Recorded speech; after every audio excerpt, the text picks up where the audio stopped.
سورہ یونس آیت نمبر 9 میں اللہ تبارک و تعالی نے ارشاد فرمایا ان الذین آمنوا وعملوا الصالحات،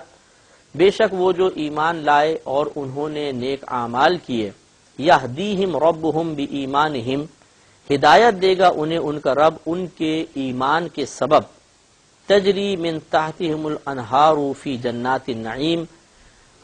ہدایت دے گا اللہ تعالیٰ اور جاری ہوں گی ان کے نیچے سے نہریں، یعنی ایسے باغات کی طرف اللہ تبارک و تعالیٰ ان کو بلائے گا جن کے نیچے سے نہریں جاری ہوں گی، اور یہ جنات نعیم میں ہوں گی، یعنی ایسی نعمت والے باغ ہوں گے، چین اور سکون سے رہائش پذیر باغات کے اندر، یعنی جس میں جانے والا چین اور سکون سے رہائش پذیر ہو، ایسے باغات کے اندر اللہ تبارک و تعالیٰ انہیں ہدایت عطا فرمائے گا، رہنمائی عطا فرمائے گا، داخل عطا فرمائے گا۔ تو اس سے بھی معلوم ہوا کہ دولت ایمان کی برکت سے انسان جنت میں داخل ہوگا اور انشاءاللہ وہاں پر اعلیٰ نعمتیں حاصل ہوں گی۔ سورہ کہف آیت نمبر 30 اور 31 میں اللہ تعالی نے ارشاد فرمایا کہ ان الذین آمنوا وعملوا الصالحات، بے شک وہ جو ایمان لائے اور انہوں نے نیک اعمال کیے، انا لا نضیع اجر من احسن عملا، تو بے شک ہم اس شخص کے اجر کو، اس شخص کے بدلے کو ضائع نہیں، اچھا عمل کیا، یعنی مومن بھی ہو پھر اچھا عمل کرے گا تو اس کا بدلہ ضائع نہیں ہوگا۔ اولئک لہم جنات عدن، ان کے لیے دائمی رہنے والے باغات ہیں، تجری من تحتہم الانہار، جاری ہیں ان کے نیچے سے نہریں، یحلون فیہا من اصاور من ذہب، پہنایا جائے گا انہیں ان باغات میں سونے کے کنگن، سونے کے زیور۔ یہاں مرد کو سونا پہننا حرام دنیا میں، آخرت میں بالکل جائز، اور اللہ تعالیٰ ان کو پہنوائے گا۔ وَيَلْبَسُونَ ثِيَابًا خُضْرًا مِّن سُنْدُسٍ وَإِسْتَبْرَقٍ، اور پہنیں گے وہ ایسے کپڑے جو سبز رنگ کے ہوں گے، مختلف ریشم، سندس کے ریشم، استبرق یہ بھی ایک کپڑا ہے۔ مُتَّكِئِينَ فِيهَا عَلَى الْأَرَائِكِ، وہ اس میں تکیوں پر ٹیک لگائے ہوئے ہوں گے۔ نعمت ثواب، کیا ہی اچھا ثواب ہے، وحسنت مرتفقہ، اور کیا ہی اچھا ٹھکانہ ہے۔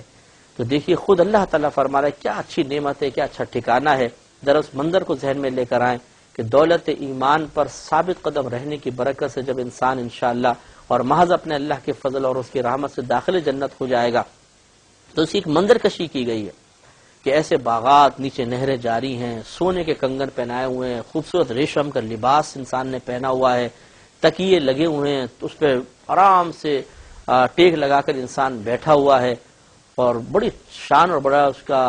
مطلب مقام ہوگا، اور اس سب کا سب مرہون منت ہے دولت ایمان سے۔ ورنہ آگے جیسے آیات آئیں گی کہ کافر کتنے بھی نیک عمل کر لے وہ نہ جنت میں جا سکتا ہے، نہ ان نیک عمل کا بدلہ اسے اچھی صورت میں آخرت میں ملے گا۔ دنیا میں مل سکتا ہے لیکن آخرت میں اللہ تعالیٰ نے کوئی حصہ نہیں رکھا ہے۔ تو اس لیے یہ بہت بڑا انعام ہے اللہ نے جو دولت ایمان ہمیں عطا فرمائی، اس کا شکر ادا کرنا چاہیے۔ سورہ مریم آیت نمبر 96 میں اللہ تعالیٰ ارشاد فرماتا ہے ان الذین آمنوا وعملوا الصالحات، بے شک وہ جو ایمان لائے اور انہوں نے نیک اعمال کیے، سیجعل لہم الرحمن ودا، ان قریب رکھ دے گا ان کے لیے اللہ تبارک و تعالی محبت،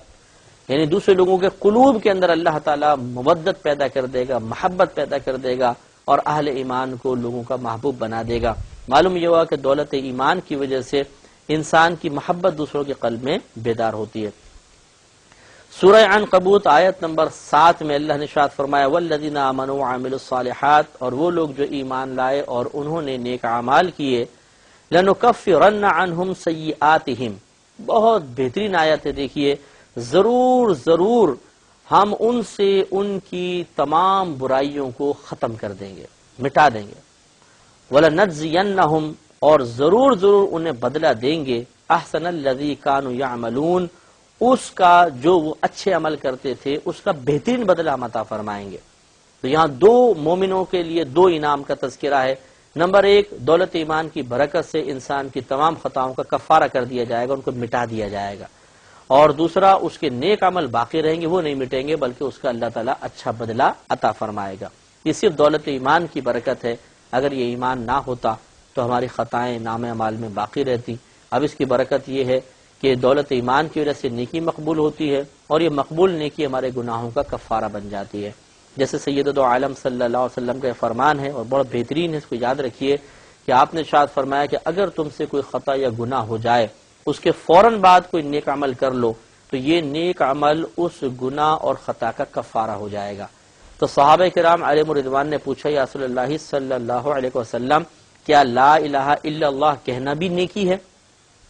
تو سید دو عالم صلی اللہ علیہ وسلم نے ارشاد فرمایا کہ یہ تو تمام نیکیوں کی اصل ہے کہ اگر تم کلمہ ہی نہیں پڑھو گے، اللہ کی وحدانیت کا اقرار ہی نہیں کرو گے، یعنی وحدانیت کو ماننا اقرار کرنا مراد ہے۔ انہیں زبان سے خالی کلمہ تو منافق بھی پڑھتا تھا، اگر تم یہ دل سے اس کلمے کی تصدیق نہیں کرو گے، اس کو تم مانو گے نہیں، تو پھر یہ تو اصل ہے، پھر تمہارا کوئی نیک عمل مقبول کیسے ہوگا؟ خلاصہ کلام پھر یہی ہوا کہ اگر خدا نخواستہ کوئی غلطی خطا ہو جائے، انسان اس کے بعد کلمہ پاک پڑھ لے، اس کے کفارے کی نیت سے اللہ تعالیٰ اس گناہ کو مٹا دے گا۔ لیکن اس کا مطلب یہ نہیں ہے کہ ہم یہ کہیں چلو جی اب تو ایک ہاتھ میں آ گیا، گناہ کریں گے، کلمہ پڑھ لیں گے، مٹ جائے گا۔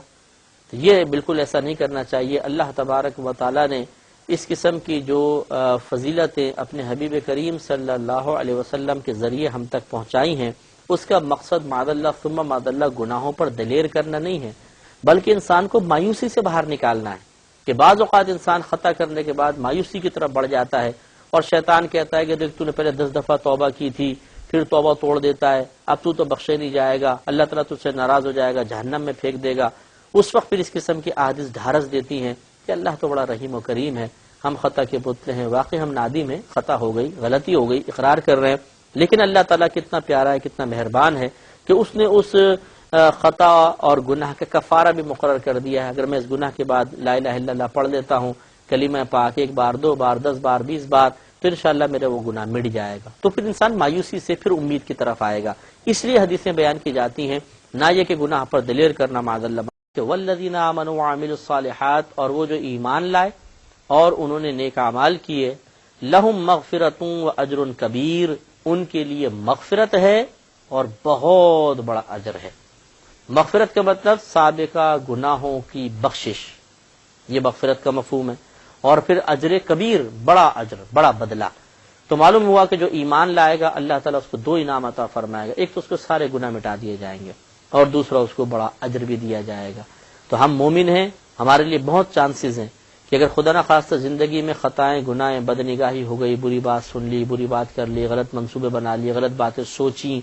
غلط افعال کر بیٹھے، تو ہمارے لیے چانسز بہت زیادہ ہیں کہ اللہ تعالیٰ کسی بھی لمحے راضی ہو کر ہمارے گناہوں کو مٹا دے گا۔ لیکن کافر اگر حالت کفر پہ رہے، اس کا کوئی چانس نہیں ہے کہ اس کا گناہ مٹایا جائے۔ نیک عمل کا بدلہ ہو سکتا ہے دنیا میں اچھا دے دیا جائے، دنیا میں ہی، آخرت میں تو بالکل نہیں ہوگا، اور گناہ اس کے بالکل باقی رہیں گے، اور آخرت پہ جا کر وہ برباد ہو جائے گا۔ سورہ بینہ آیت نمبر 7 اور 8 میں دیکھیں اللہ تعالیٰ کیا بیان فرماتا ہے، ان الذین آمنوا وعملوا الصالحات، بے شک وہ جو ایمان لائے اور انہوں نے نیک اعمال کیے، اولئک هم خیر البریہ، یہ مخلوق میں سے سب سے بہترین ہے، سب سے بہتر، سب سے بہترین ہے۔ تو جس کی مدح خود اللہ تعالیٰ بیان فرما رہا، آپ خود سوچیے کتنا بڑا کمال ہے۔ اگر آپ 10 آدمی بیٹھے اور کوئی آپ سے بولے ماشاءاللہ یہ ہیں بھائی، ماشاءاللہ سب سے بہتر ہی ہیں، او چوڑے ہو جاتے ہیں، چودھری صاحب بن جاتے ہیں 2 منٹ میں۔ تو اللہ تبارک و تعالیٰ جس کے لیے خود اللہ یہ کلام فرمائے کہ یہ مخلوق میں سے سب سے بہترین ہے، وہ کتنے خوش قسمت لوگ ہیں، ایمان والوں کو اللہ نے بیان فرمایا۔ جزاؤہم عند ربہم، ان کا بدلہ ان کے رب کے نزدیک جنات عدن، باقی رہنے والے باغات ہیں، تجری من تحتها الانہار، ان باغات کے نیچے سے نہریں جاری ہوتی ہیں، خالدین فیہا ابدا، وہ اس میں ہمیشہ ہمیشہ رہنے والے ہیں، رضی اللہ عنہم، اللہ تعالیٰ ان سے راضی ہو گیا، ورضوا عنہ، اور وہ اللہ سے راضی ہو گئے، ذالک، یہ انعام اس شخص کے لیے ہوگا، لمن خشی ربہ، جو اپنے رب سے ڈرا۔ تو معلوم یہ ہوا کہ مومن ہونا شرط، پھر آدمی نیک عمل کرے، خوف خدا رکھے، تو اللہ اس سے راضی ہو گیا، وہ اللہ سے راضی ہو گیا،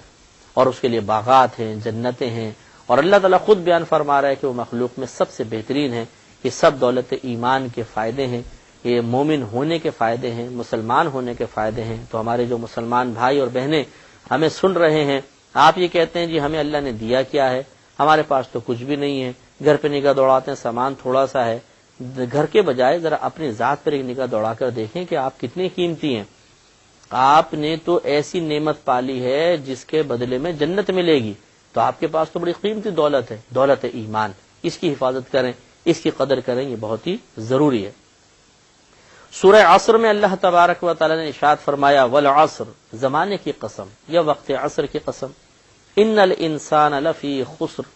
بے شک تمام انسان خسارے میں ہیں، الا الذین آمنوا، مگر وہ جو ایمان لائے، وعملوا الصالحات، اور انہوں نے نیک اعمال کیے، وتواصوا بالحق وتواصوا بالصبر، اور آپس میں حق اور صبر کی تلقین کرتے رہے۔ معلوم ہوا کہ پہلے اللہ تعالیٰ نے اعلان فرما دیا کہ سب کے سب خسارے میں ہیں، نقصان میں ہیں، بربادی میں ہیں، سوائے مومنین کے۔ مومنوں کو باہر نکالا، نیک عمل کرنے والوں کو باہر نکالا۔ معلوم ہوا کہ دولت ایمان کی برکت سے ہم خسارے سے محفوظ ہیں، تو جس کے پاس دولت ایمان نہیں وہ یقیناً خسارے میں ہے۔ اللہ تعالیٰ سے دعا ہے کہ اللہ تعالیٰ ہمیں ان چیزوں سے، یعنی کفر سے اور خسارے میں مبتلا کرنے والی چیزوں سے محفوظ رکھے۔ اس نے دولت ایمان دی، اس پر اللہ تعالیٰ استقامت عطا فرمائے اور نیک عمل کی توفیق بھی عطا فرمائے۔ اب کفر کا نقصان، اس میں ہم دیکھیں سارے کافروں کا ذکر کریں گے، منافق، مرتد اور کافر اصلی، مجاہر، جتنے بھی سب کے سب کا۔ اللہ تعالیٰ نے سورہ بقرہ آیت نمبر 257 میں کفر کا نقصان بیان کرتے ہوئے ارشاد فرمایا والذین کفروا، اور وہ جو کافر ہوئے، اولیاءہم الطاغوت، ان کے دوست شیطان ہیں، یخرجونہم من النور الی الظلمات، یہ شیاطین انہیں نور سے اندھیروں کی طرف لے کر جاتے ہیں، ہدایت سے گمراہی کی طرف لے کر جاتے ہیں۔ اولئک اصحاب النار، یہ دوزخی جہنمی ہیں، ہم فیہا خالدون، یہ اس میں ہمیشہ رہنے والے ہیں۔ اب آپ تقابل تو کریں ذرا، آپ سوچیں تو صحیح کہ آپ کتنے قیمتی ہیں، ایک مسلمان کتنا قیمتی انسان ہے، ایک مومن کتنا قیمتی ہے، کہ پہلے اللہ نے اس کے لیے بیان فرمایا تھا کہ میں اس کا ولی ہوں، یہاں فرما رہا ہے اللہ تعالیٰ کے شیطان اس کے دوست ہیں۔ اس پہ انشاءاللہ تبصرہ اور کلام جاری رہے گا، لیکن نیکسٹ پروگرام میں وآخر دعوانا ان الحمدللہ رب العالمین۔